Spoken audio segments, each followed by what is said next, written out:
Because Hello, my guests. chair wasn't placed properly. Hello, guests, and welcome to episode 11 of the Humble Lion podcast. Today is really special to me What about episode 181? because I am interviewing my boyfriend, Justin Craig. Introduce yourself, Justin. Sorry. My name is Justin Craig. I hate saying my name. It's I okay. hate it. People don't like the sound of their voices. People don't like saying I'm okay their with the names. sound of my voice now. I will never be okay with saying my name. Well, there's a first for Just everything. like, when you say a word over and over and over again, it sounds really weird. Yeah, that just happened to me with no. No. Like no. K-N-O-W. No one. Yeah, it was weird. So K-N-O-W, but not N-O. Yes. That's so dumb. Today, I wanted to talk to you about 4 topics. So, number 1, I really want to get into bullying because it's something that a lot of people go through. It's something that you've been through, and I think that you can help a lot of people by talking about your story. Number 2, I want to talk about self-confidence. This is like a journey that we're all trying to overcome, is like the fear of self-confidence. And It's terrible. yeah, so we'll get into that. Number 3, sort of like your perception of the world, your perspective and how you view the world, what your future entails and that kind of stuff. And number 4, I leave it open for us to go with the flow. Okay. See what happens. I know I'm not tired, but I'm yawning. And you told It's me okay. that means I'm nervous. Yeah, because a yawn is I want to yawn actually again, and I know I'm not tired because I had a really good sleep. apparently when you yawn, How do I it's do like it? you're opening access up to your brain so that air can go into your brain faster. And now people who are watching me on YouTube are going to yawn. They're gonna yawn. 'Cause they can continue. Let's get into bullying. Let's get into bullying. How has bullying affected you?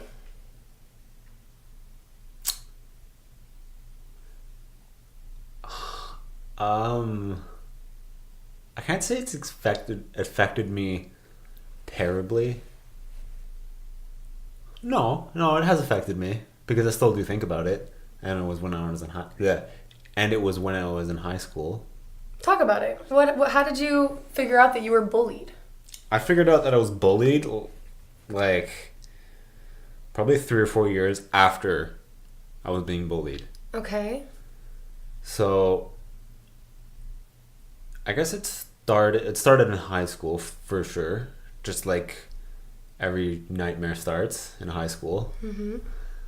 And I think it began, and just to bring it up, I never really realized that I was being bullied at this point. I never really picked up on it, and I was denying it. I denied that I was bullied, and I actually managed to trick my brain to actually believe that I was not bullied, and that the people who were bullying me, which were more or less my friends, that's just the way that friends would interact with each other. Why do you think that people do that? They don't admit to themselves what they're going through because it's so painful? I think it's because it is really painful, and like I give it to the people who actually stand up to being bullied.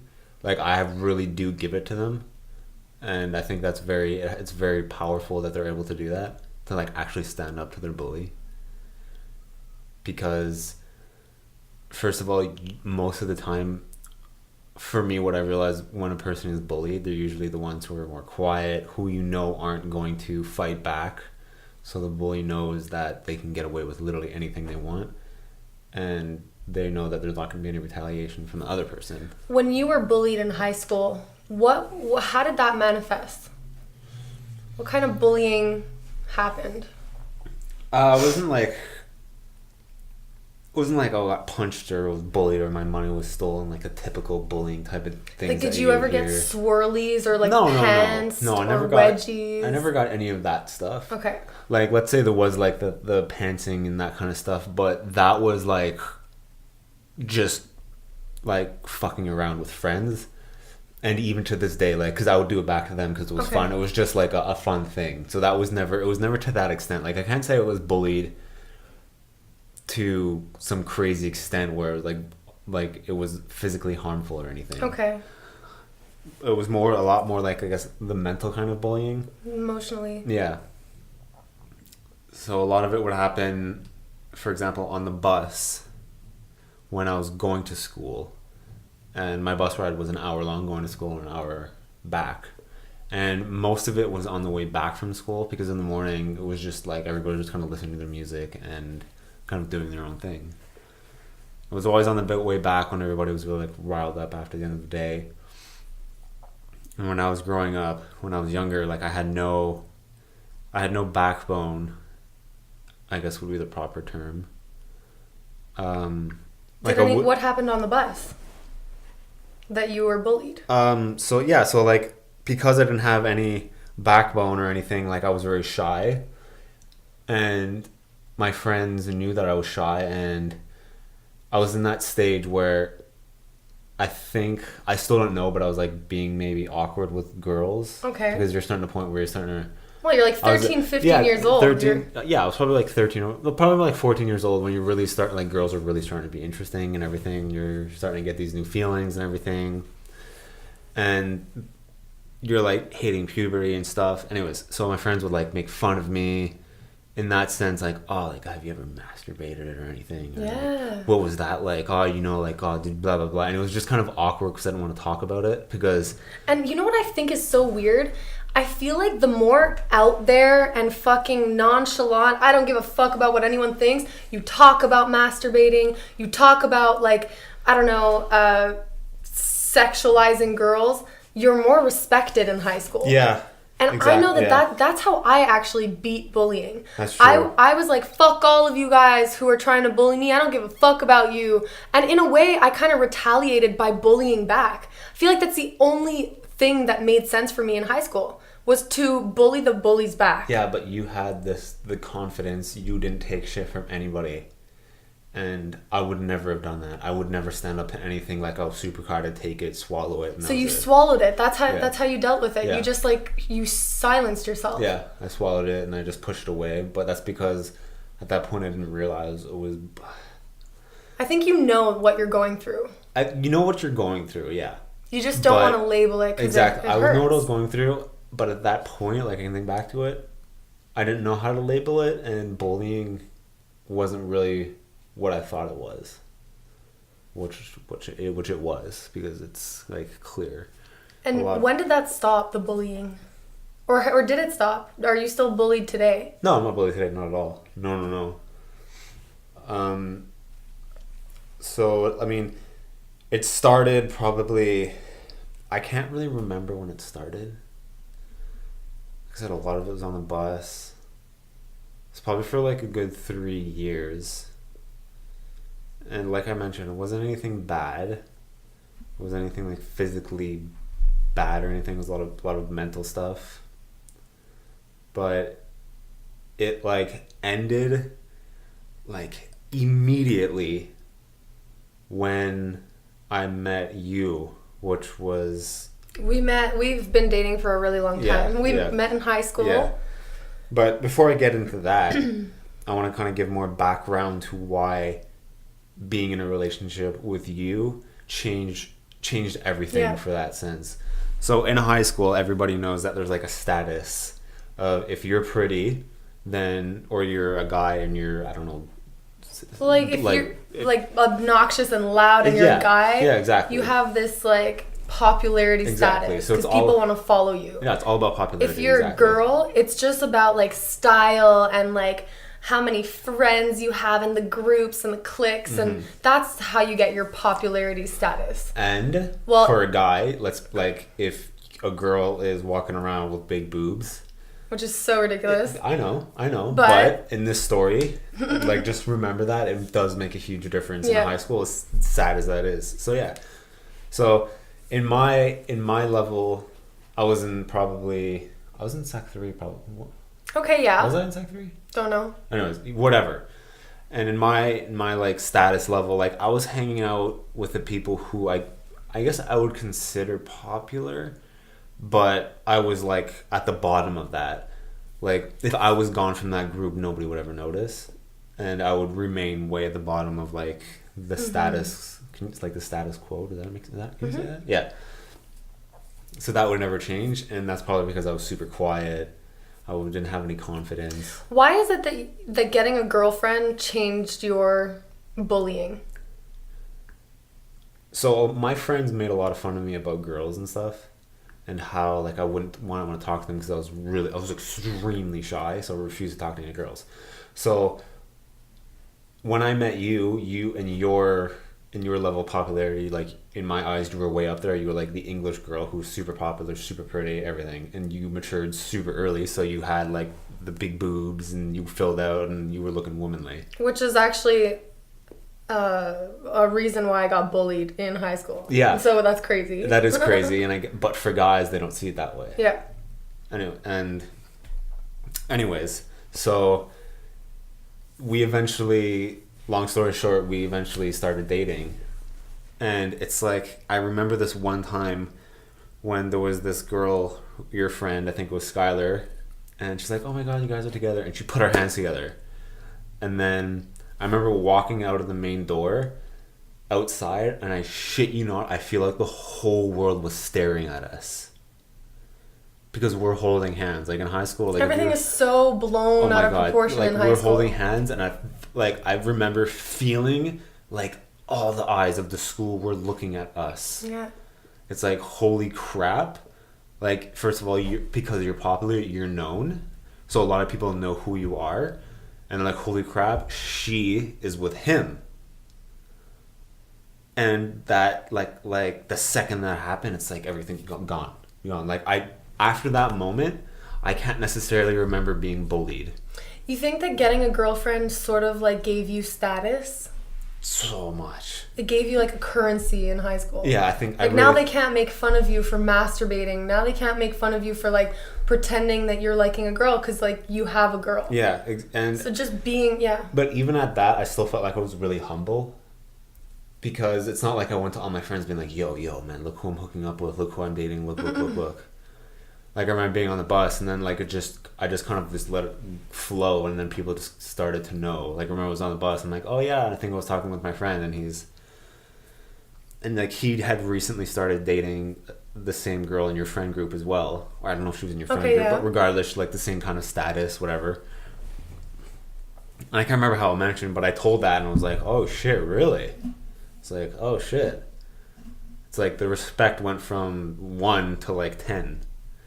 Because after that, like, it changed. So it played a significant part in people stop bullying me. But it would have been very interesting to see if I didn't meet you, how that bullying probably would have still continued, and how if it would have been even more damaging towards my future, or how it turned out now. Did you ever tell your parents that you were bullied? No, because I didn't think I was. So you just like hid it from them and hid it from yourself? Oh yeah, like first of all, like I can't tell, it's not like I was thinking about it.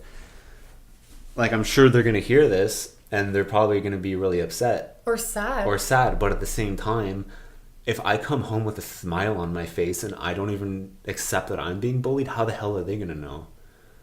Like, teenagers are really good at hiding their emotions. I would like to think they are, because I feel like I did a pretty damn good job, and I was pretty emotional.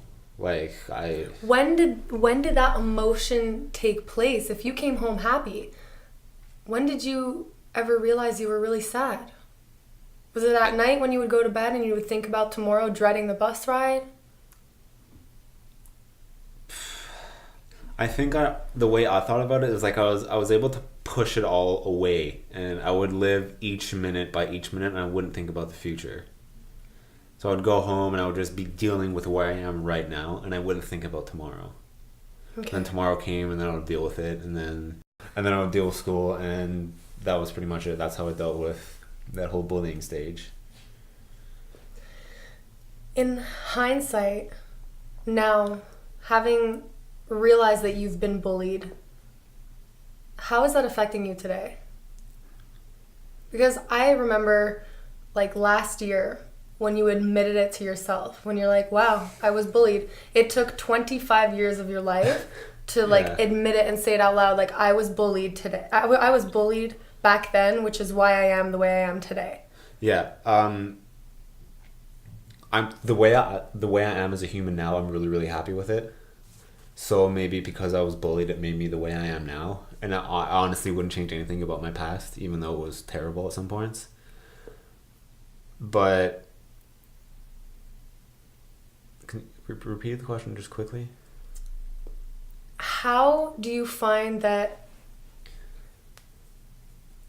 you were able to admit it to yourself? How is it? And why did that even come up? Because I think I was talking to you, and you're that one person when you're in a relationship, or a good one at that, you're able to really, really start talking about things about your past, about your emotions, about everything. And I don't know why, I don't know what it was, but it was just like, it's like, yeah, like I was bullied.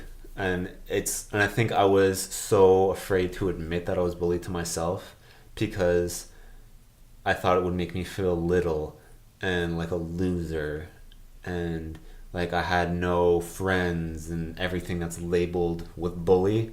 I thought that that's what I would be connected with. And I think once you grow up, once I was high school, like I think I was in university at that point.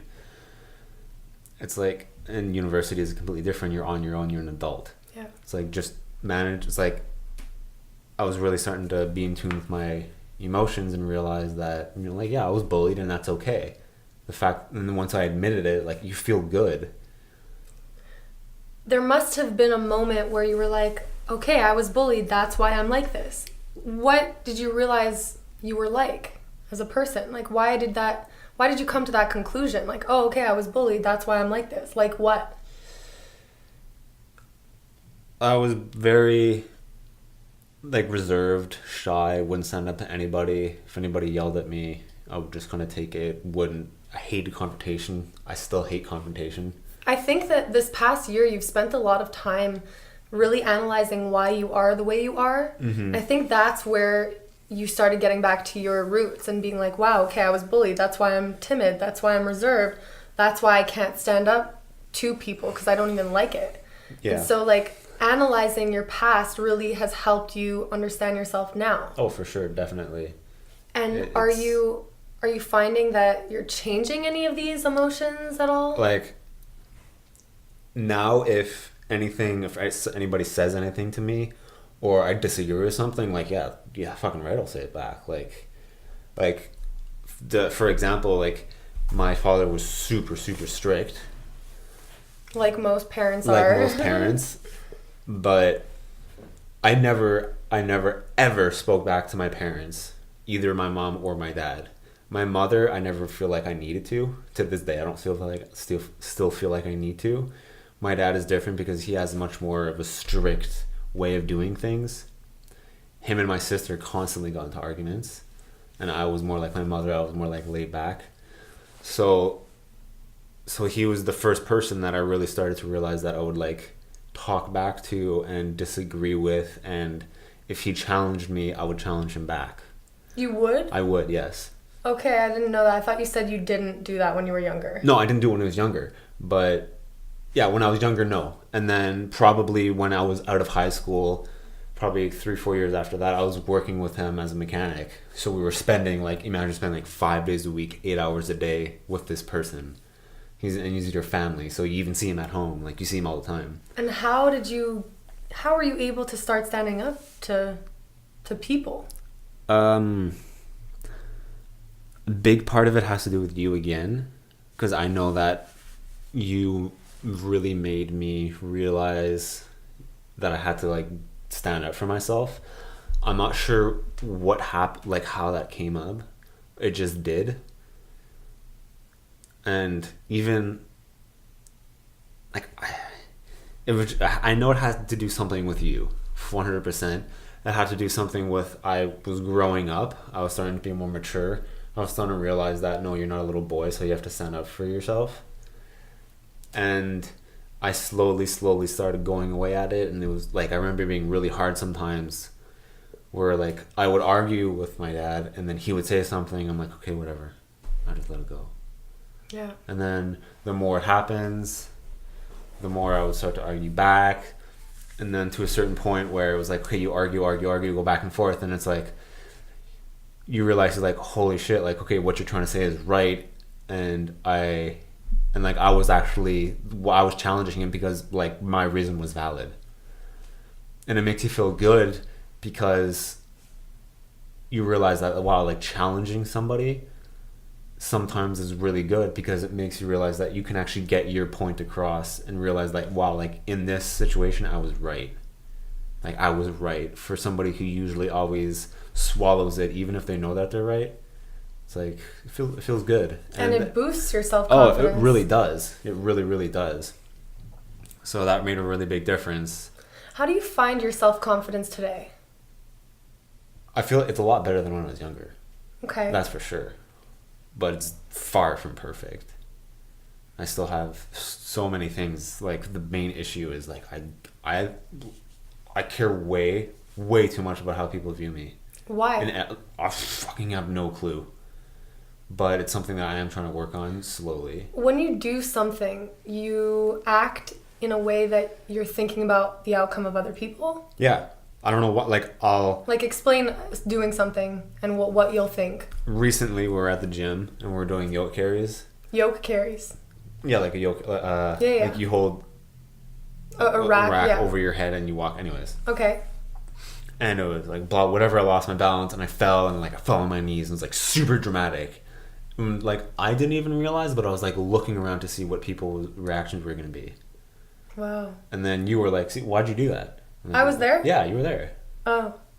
I remember you. Yeah, I remember it. You were there. And you're like, why? Like, see, like, I don't even remember that because it was probably so freaking little to me. Exactly. It was so, and you know what? Not little to you, but exactly. It was probably so little to you. And in your head, that stands out because it's like. Because you made me realize, you're like, I didn't even realize that the second I dropped, I was like looking around. I was trying to say, like, who was going to look at me? And you're like, why are you doing that? I'm like, what do you mean, why am I doing that? Like, why are you looking around to see what people are thinking of you? Like, who cares? Get over it. Who cares?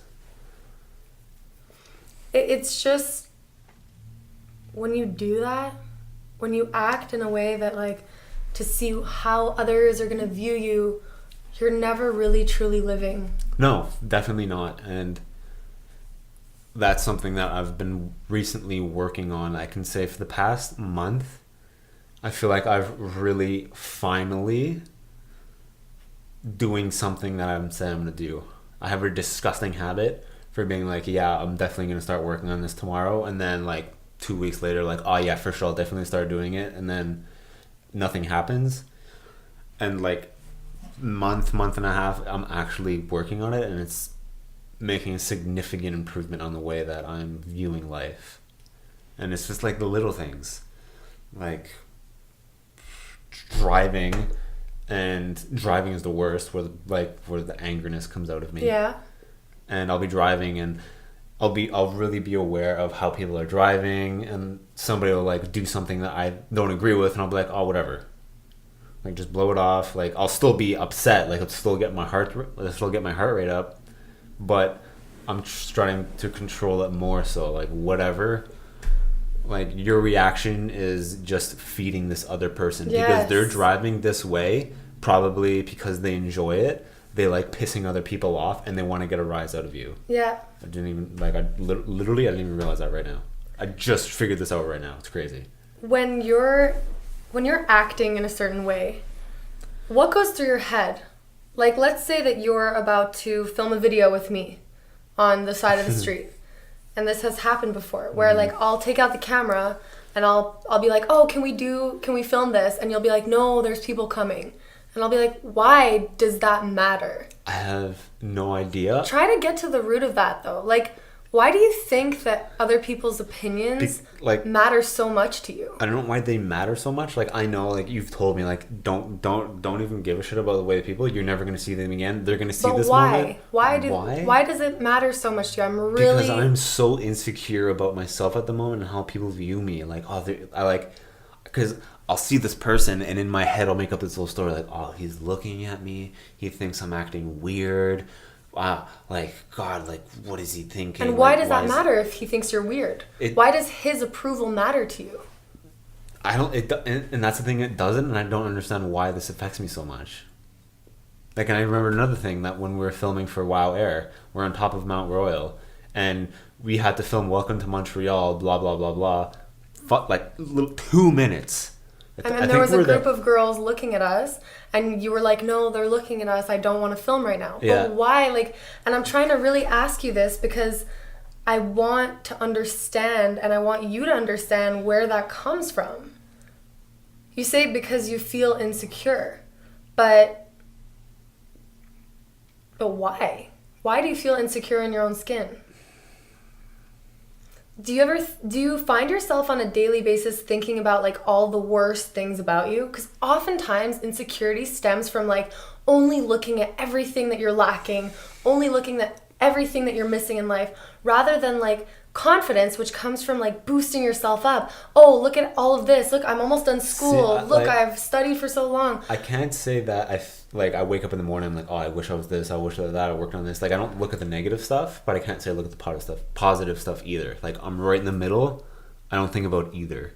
But I can't pinpoint why that affects me so much. I don't know if it's because I'm shy, that I feel like that affects why I can't talk in front of people, but I don't think that's it.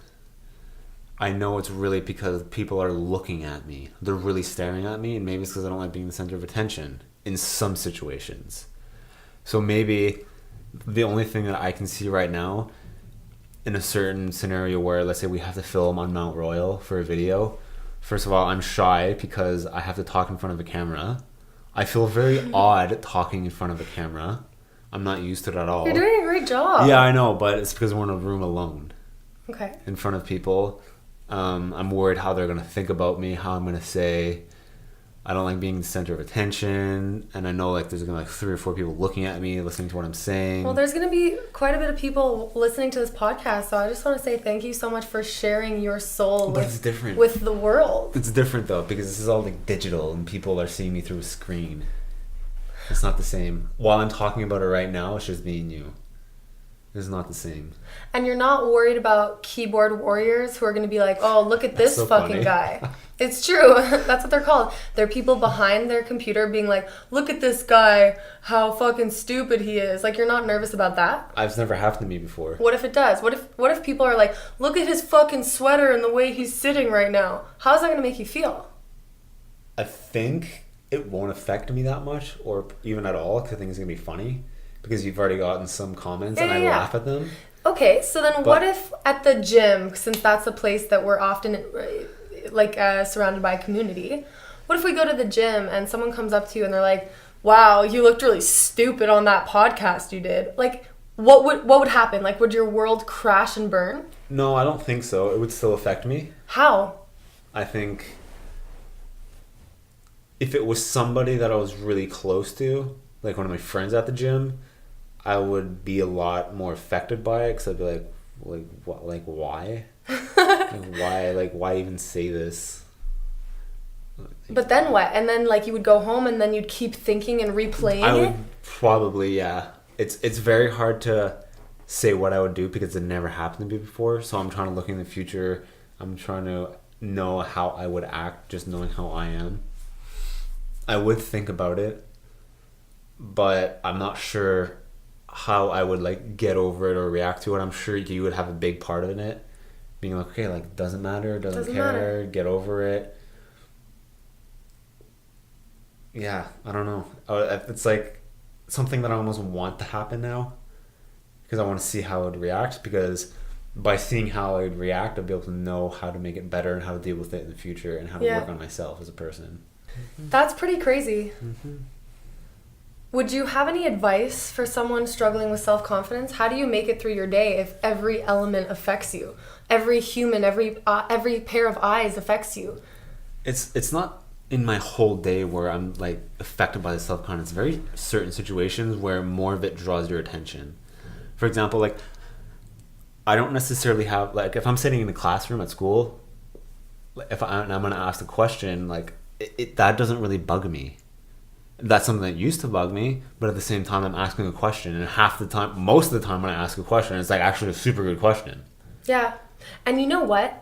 I think that by focusing taking the attention off of you makes you so much more less self-conscious. So much more less self-conscious. Like, for instance, they say when you're in a conversation and you're nervous, it's because you're being selfish. It's because you're focusing on you. How do I look in this conversation right now? What am I saying? How are they going to view me? So when you're in a conversation and you're nervous, it's actually because you're being selfish. So what about this? In a scenario, it wasn't too long ago, and I remember telling you I was sitting in class. It was in my nutrition class, and I was raising my hand, and like, you know that the teacher has laid her eyes on you, and when the next question is done being answered, she's going to look at you. And it's like, I can see that coming, and the closer it got, I can feel my heart rate going up and going Your up. Your palms start up sweating. You have to be hot in those feelings. Yeah. You have to just like and then be in them. Halfway, like while it's happening, like, what the fuck is going on? You're like about to tackle a freaking... I'm like, Jesus Christ, I'm not gonna die. I'm sitting in a classroom and I know my question is really valid. What the hell is going on? Why am I like, there's no reason for this. Yeah. It's like I'm in a fight or flight situation right now. It's like my body's ready to fight, but I'm just sitting there super relaxed with my hand raised, gonna ask a question. It's like, what the hell is going on? It's because you're so nervous about how people are going to view you. Oh my God, yeah. And like, it's happened to me so many times. I struggled with anxiety throughout my 6 years of freaking college and university. Like, that would happen to me. I would raise my hand and then I'd be like, oh my God, why did I raise my hand? I'm freaking out right now. People are going to look at me weird. And it's because you care more about what you look like and how you say the question than what you're actually saying. Yeah. You have to focus on like what you're actually saying. Like, okay. And then like, don't even fucking give a shit about how you say it. Say it in like the weirdest freaking way. Just be like, yeah, sorry, sir. You know what? What the hell were you talking about that thing? Like, who cares? But don't recite the exact words that you're gonna use. Yeah, because you'll be sitting there and you're like, okay, this is how I'm gonna say it. I'm gonna say it exactly like this. And I said it and I fucked everything up. And you fucked everything up. And then it was funny, right? It was. I mean, I like covered it up. I wasn't like, the class was serious, so it's not like somebody would randomly laugh like Or something that still affects me today, which I hate so much, is when you're in a circle and people are like, okay, we're gonna go around the room and we're gonna introduce ourselves. I fucking hate that I hate so that too, much. But for me in my program, like, that's all we did. I hate so it. At the end of you it got now, used to it. It's like I'm just sitting. I'm like, yeah, I know this is gonna next. happen. Like, yeah, hi, I'm Justin Craig. I'm in applied human sciences. This is my last year. Oh yeah, last year. Wow.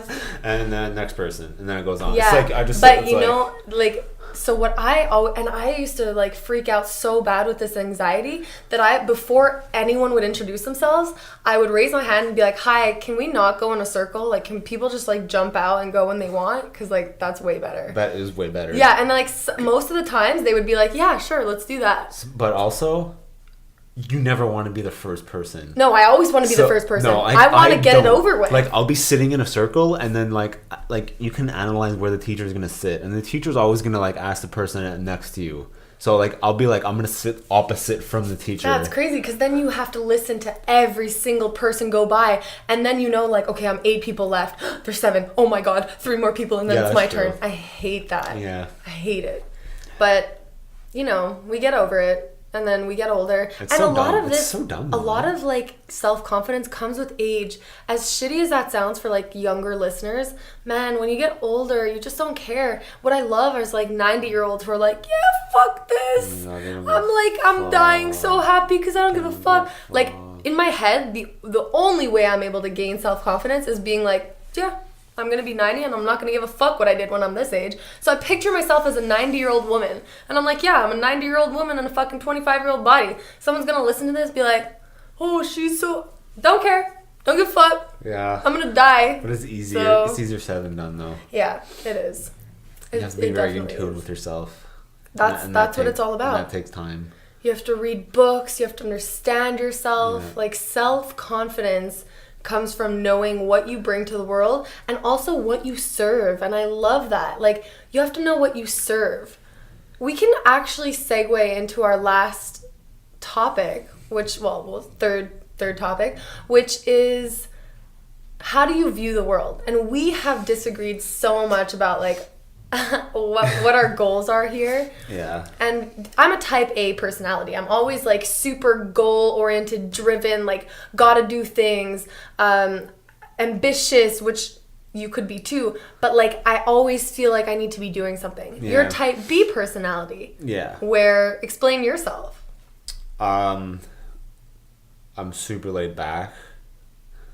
I don't leave stuff till the last minute. Like I'm very no, but that's more type A though. No, I mean I think so, that you're I'm super just chill. gonna say who I am. Like, yeah, I'm super chill. I honestly like a goal right now is for me to finish my school. And taking it day by day. Taking it day by day. Like I don't have no my stress. whole life planned out on a calendar. He's so throwing shade at me. Yeah. I have a calendar and my whole life is planned out. Yeah, it's beautiful actually. But like I don't need that. Because I'm organized enough to know what's happening. It's not that. It's because you wake up and you're like, okay, what am I gonna do today? Yeah, but Whereas I don't care. I'm like, okay, no, like what am I gonna do next week at this time? Like I don't. Next Tuesday at this time, I gotta do that. No, but I don't need that though. I'm But like- I'm also in like a very routine. Like okay, I go to school from here to here, have my internship from here to here, go to the gym from this time to this time, work from here, here. Like I know my schedule. Like it doesn't change. That's because I'm in school. We've disagreed about this quite often. About like having goals, and I've like pushed that on you, like come on Justin, you gotta have some goals, you gotta like work towards something. And after realizing it, it's like, no, you're really happy, and I envy that. No. You have this already happiness that like you don't have to search for. And these people like me who are like constantly working to like make their lives meaningful, you already have. I feel like you guys are never happy with Yeah, your life. and you're like always happy. I'm always you wake happy. Up, Like I can wake up on a Saturday morning at 11. yeah. Sorry, I don't know why I'm doing that. It's like bad. Anyways, You like, can like I'll wake up. Okay, not 11 because for the story it just doesn't work. I'll wake up at 8. Be like, yo, I'm gonna go to my friend Mark's house. I'm gonna chill on the lake, drink some beer, It's my worst nightmare. eat some food, just sit, swim, talk, like just relax all day at night. Cook up a barbecue, sit next to a fire, go home at like 11. That is my ideal weekend. That's crazy to me. My ideal weekend is pretending that Saturday is Monday morning, being like, Podcast is about okay, me, not you. like, no, but you know what? Like, waking up on Saturday being like, okay, gym, then we work this, then we go to work, no. And a day off is like, you just wasted a day towards your dreams. Are you happy? Like, going to the lake, that stresses me out. I think that's so dumb. God, I think that's so dumb. Because you need to give your brain some time to think about nothing. Because it's Men have nothing boxes. No, okay. Not women. Whoa. You've had people on this podcast who are like you, who are men. Who are like me? Yeah. Yeah, that's true. Exactly. But I'm pretty sure they all have nothing boxes. Do you think Diego has a nothing box? No. No, me neither. Maybe not Diego. No. Shout out. Shout out Diego. No. Yeah. Okay, but think of it this way. Think of your brain as your bicep or your bicepticle. No, it does not work that way. Yes. It does not work that way. Hear me out. Your muscles need some break. Let's say you're constantly doing bicep curls. Like, it needs a break. It needs some time to relax, to replenish. Physically. Get some electrolytes in there. The greatest some part about Proton. a brain is that it doesn't need a break. For you, maybe it doesn't need a break, but maybe, why do you think... I think it's hilarious to why watch do you you read a think- book and be like, hey, my brain needs a break from reading. Why do you think people have burnouts? Because actually, I know why people have burnouts. It's because Why? they think that their work is too important. They think that what they're doing is so important. That's why they have burnouts. But it's not because they think their work is so important. It is. It's because it's too stressful. My mom had They're making it too stressful. In their head, they're making but something what if- too stressful. No, but what if we found something to argue about and this is Let's new? go. I love this. Let's go. This is great. Song, bitch. It's on, bitch. Let's go. Burnouts happen. I was talking. Go. Let's be respectful.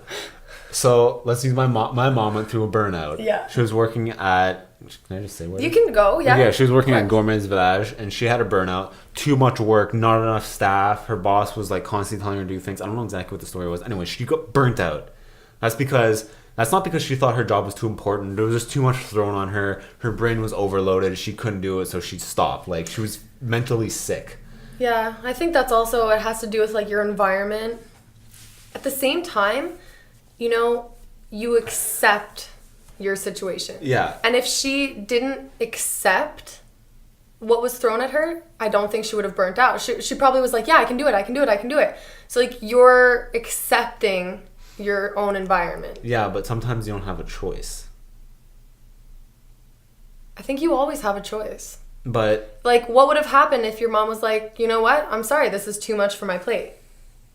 Like, they would have been like, well, fuck, what do I do? Sorry. Like, at the same time, you need to know your limits. Yeah, but it's hard to use my mom as an example because I don't really know her exact given situation. Apparently, burnouts do happen because you think that your work is too important. And in my mom's situation, I don't believe that was the case. I could be wrong, and I would have to find out. But I do agree that if you're thrown into shit that you can't control, what do you do? Yeah. So... It's interesting. Anyways, back on to the main point. Go on.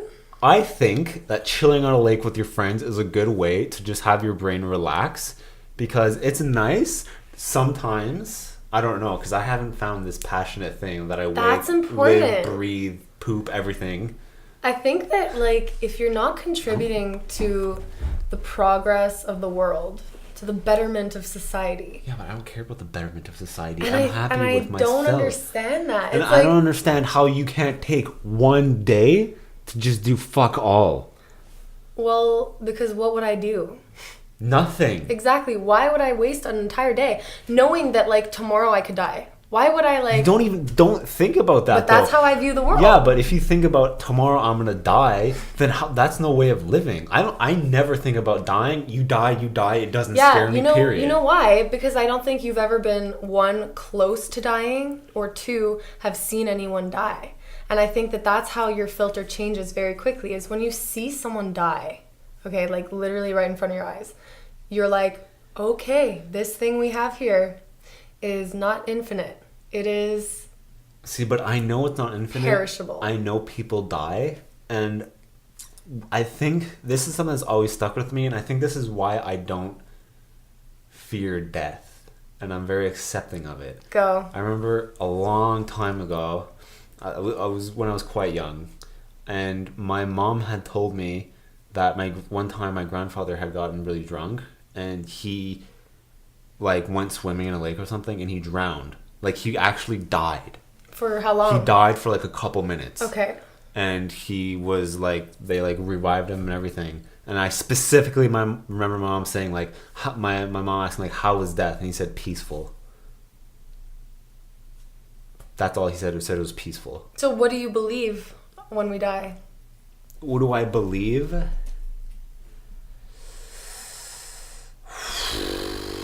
What do I believe? You think that it's just like black, nothingness, and peaceful? I would like to think... I always imagine it being like a dream. But, like, you know when you're sleeping, you're like... That's like the closest thing you have to death. The way I see it. That's interesting. Because your eyes are closed. You're laying there. You're not aware. Like, you're like... Your body's just laying on the bed motionless. That's the thing. That's the way I see closest being to death. And your brain is dreaming, but I think when you die, you're having an infinite dream of what would be the perfect thing for you. And that's how I kind of see it. That's right now how I would see it. Is you're just laying down, dreaming of the perfect life. Of what your perfect dream would be, your perfect life. If you would say your perfect dream is like having a family. Let's say this is interesting though. What if like I died, okay? Yeah. I die first. Yeah. And I have a dream, and it includes another family. Like I end up having a totally different family. Well, then that means you weren't truly happy with your life. With like Jason Momoa. Okay. Yeah, I see. He's so hot. He is. Oh my god. He's a so hot. Okay. Okay, no. Okay. Let me just say. But I was thinking because I'm really curious about this. What if like I have a dream that I have a family with Jason Momoa, okay? God, yeah. Who wouldn't be? And then you die. Yeah. And you have a dream that we have the perfect family. Yeah. Well, it's not real. because I exist in two different realities. Yeah, I know, but that's insane. But that's the whole thing about a dream, is that dreams are, there's no limitations to what they can do. Maybe I could have a dream and I want 4 of you. Okay, because I'm not enough? Let's relax there, girlfriend. No. Okay, I get it. See, and that's just the way I view it, and I did think about that while I was saying it. Like, maybe, and if you have a dream, if you die and your perfect death scenario is not with me, it's with Jason Momoa, for example. I mean, it's not saying that you'd lived happy, but maybe you would have been happier with him. And because it's a dream, because it's your dream, because it's death. So it's constantly changing. I could like have a dream with him, and then like the next month have a dream with you, and be like, very "Yeah, I miss possible. you." Exactly, anything can happen. That's weird. That's the way I see it, but I'm not. It's not like set in stone. Yeah, 100%. This is the way I see it. Because things evolve and change. Like during this conversation, this is my best interpretation of how I'm I interested see to like death. listen to this in 10 years and be like, Yeah, "Whoa." yeah. Because maybe I'll be like, "You're a fucking idiot. I don't know what the hell you're talking about." Like, obviously, you turn into a robot. I don't know. Maybe that'll be it. That would be sick. Yeah. That would be sick. That would be really sick. Like to take your brain out and pop into a robot. And then we could live forever. That's the goal, right? Yeah. To be forever young. That's more or less the goal. And okay, so we spoke about bullying. Wait. Maybe we should get your take on death. My take on death is really like, I think that when you die, I like to think that the Mother Earth is like constantly recreating like spirits and constantly recycling bodies. So not necessarily Recycling bodies, that sounds gross. well, it's true though. Like think about it. Like we're cremated, we're put back into the earth. Like, or if you're buried, or if you're whatever else happens with bodies, I don't know. I think those are really the only two.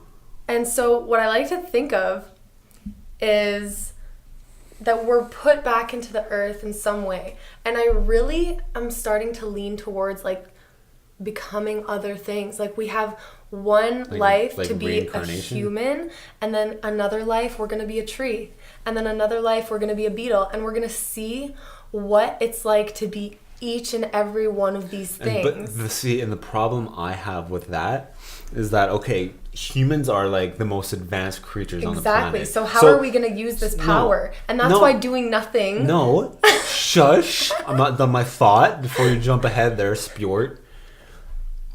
Let's say you have the same knowledge that you have right now. You're incredibly intelligent human. Put in a beetle's body. Put in a beetle's body. Do you not think that if that was a scenario, I think that's a version of hell. Yeah. That's hell. It's a version of hell. Okay, no, but wait.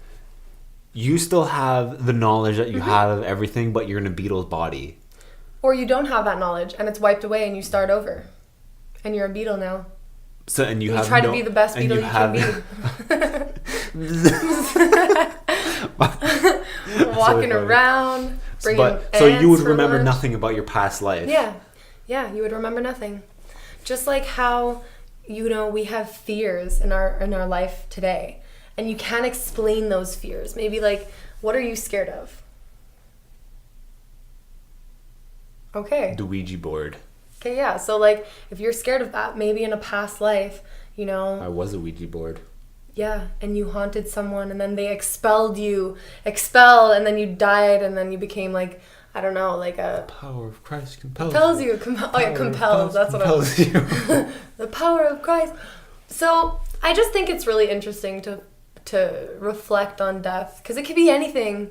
And we really, if you listen to Dan Bano's podcast on life and death and dreams, we can't explain anything. No.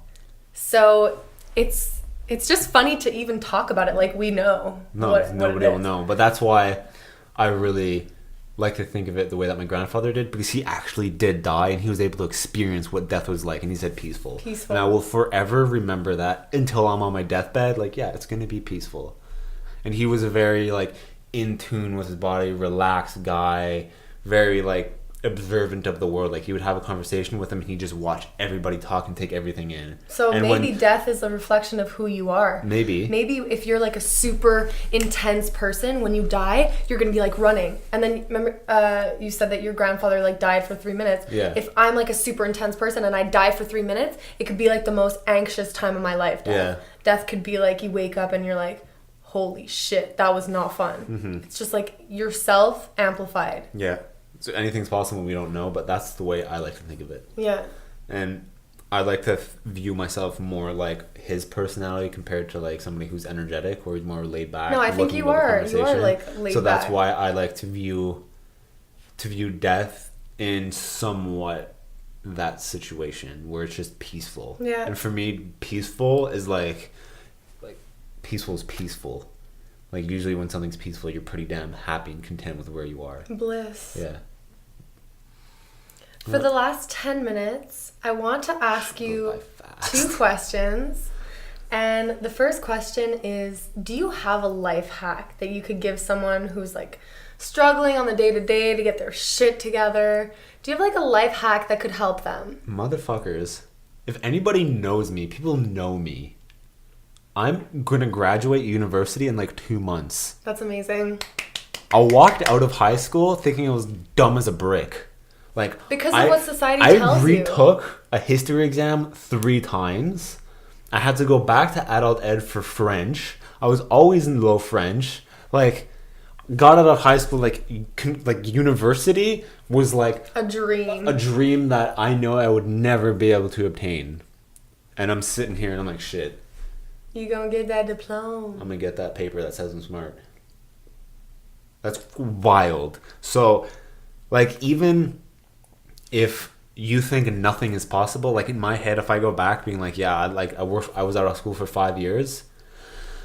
Like, if you think that thing isn't possible, that's bullshit. You can do it.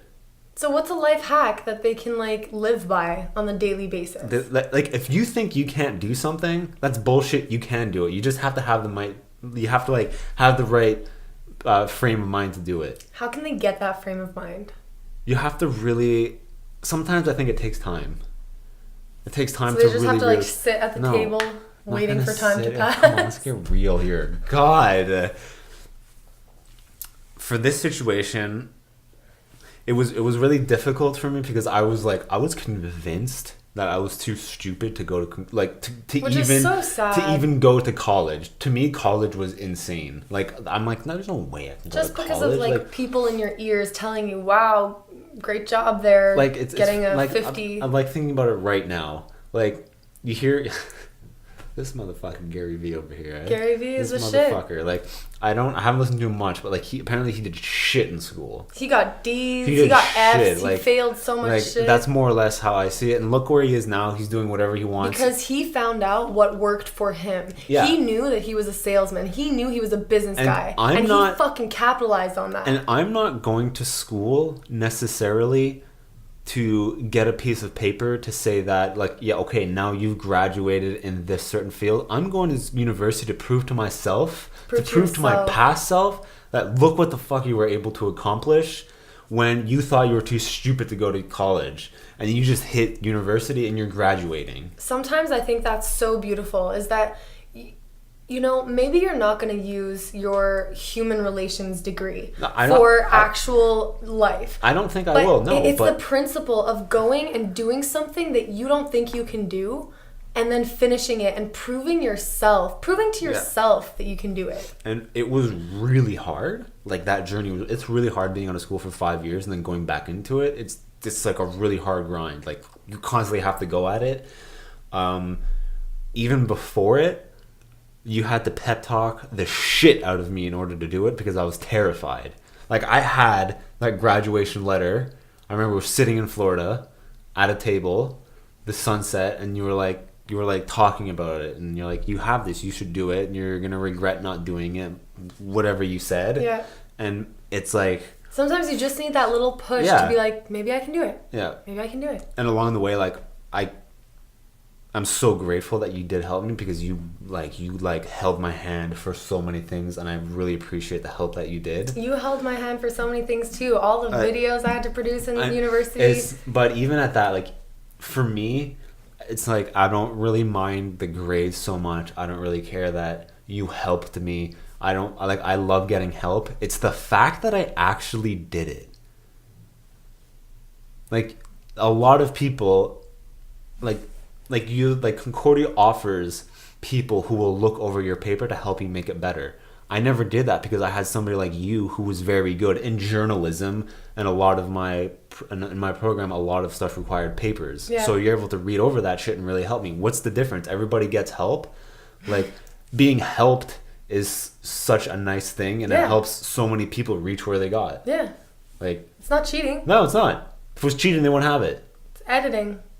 Bitch. Editing, bitch. So, yeah. Yeah, I love that. And for the last question that I have, which, by the way, before I get to that, I'm really proud of you. I'm proud of me. I'm really proud that, like, because when I think about your education journey, I think about the late nights. I think about you freaking out, stressing out about papers, thinking like, I can't do this. So many times you never wanted to throw in the towel, but you always kicked the couch. You found a way to, like, fucking just, like, outpour your emotions and get shit done. Yeah. And I think it's the journey of going through school that fucking makes you so different. It really does. It's the journey of, like, dealing with adversity, dealing with the hardships, dealing with questioning your fucking self and being like, can I even do this? Yeah. So many times you questioned yourself. Yeah. I can't do this. I'm not going to be able to finish in 3 years. Okay, does that mean you don't finish at all? No, you took another year. Yeah. That's amazing. Yeah. And that's something else. Like, if you want to achieve your goal and somebody says you have to achieve your goal in this amount of time. Deadline, yeah. Like, no. Go at your own pace. Yeah, exactly. Like, first of all, I was out of school for 5 years. That shit's hard to get back into. And not so even... why put yourself through so much stress when you can stretch it out a bit longer, have a more good time. Have a better time and still reach your goals. Exactly. And you enjoy it more along the way because you get to appreciate everything. Yeah. I'm taking my grad photos on Monday. What? I'm so excited you're taking your grad photos. So excited. I'm gonna put a little Justin face in my wallet. But you don't even have a wallet. Yeah, I don't. Whoa. I'll put it in my bag or something. People are gonna see that and be like, what? And the last question I have, and this is gonna be a difficult question to tackle, because, well, let's see. Played by ear. For anybody who is about to give up on their dreams, what would you tell them to not give up? Like, the best way I can relate this to is like my schooling again, because I would have bet my life that I would never go to university. And if you're struggling with a dream, like you're doing something and you're like, man, there's no way I can finish this, you can do it. I know you can. Like, anybody can do it. If you really, really want to do it, you can. You'll find a way to get around it. There were some times, though, that you were like, I can't do this, and you wanted to give up, and I was the voice being like, you can do it. What if someone doesn't have that voice, that inner voice, or the outer voice? Like, how can they keep going to do their dreams, to achieve a goal? I think if I didn't have you and I didn't have that knowledge, but I have the power of YouTube, I think if there's... That's a great piece of advice. It is, but it's like you watch some YouTube videos about like empowerment or inspiring. Literally just Google like need motivation now. Like, you will fucking get off your ass like, so fast. Rocky, or they'll pop out all these quotes and Elliot then you'll be Hulse like... is great. And you'll be like, shit. Like, I love the ones where you have like, I think one of them was like Denzel Washington or something, talking in front of a graduation class. You watch that shit... I will guarantee it'll give you the motivation to do it. A lot of TED Talks too are crazy inspirational. But what I appreciate more about this is that it's live. It's not technically scripted, and it's in front of people that you will be with, that you can see yourself in, that you can relate to, because you know that if you do this paper, you keep working at it, you will be that person listening to that person. And also, doing this paper, that reminds me to like take every day, every little achievement step by step, because if he started university with his first tough paper, year one, being like, yep, I can't do this, I've got 4 more years of this shit, no way. No, you go month by month. You're like, holy shit, okay, it's already almost Christmas break. Yeah, let's get it. Enjoy your life. Yeah. Enjoy what you're working towards, knowing that you're doing something special. Yeah. And you will fail, because I did fail a class. And that's failed a class? I failed one class. I failed a geography class. And did you feel like, fuck this, I'm done? No, I failed it. It hurt. It's like there was a reasoning for it hurt. Like I was sitting in the back of the class. I was on my phone. I was daydreaming probably half the time about winning the lottery. I know that all the time, because it was like roll up the win. Anyways. Okay. Like, and it's okay if you fail.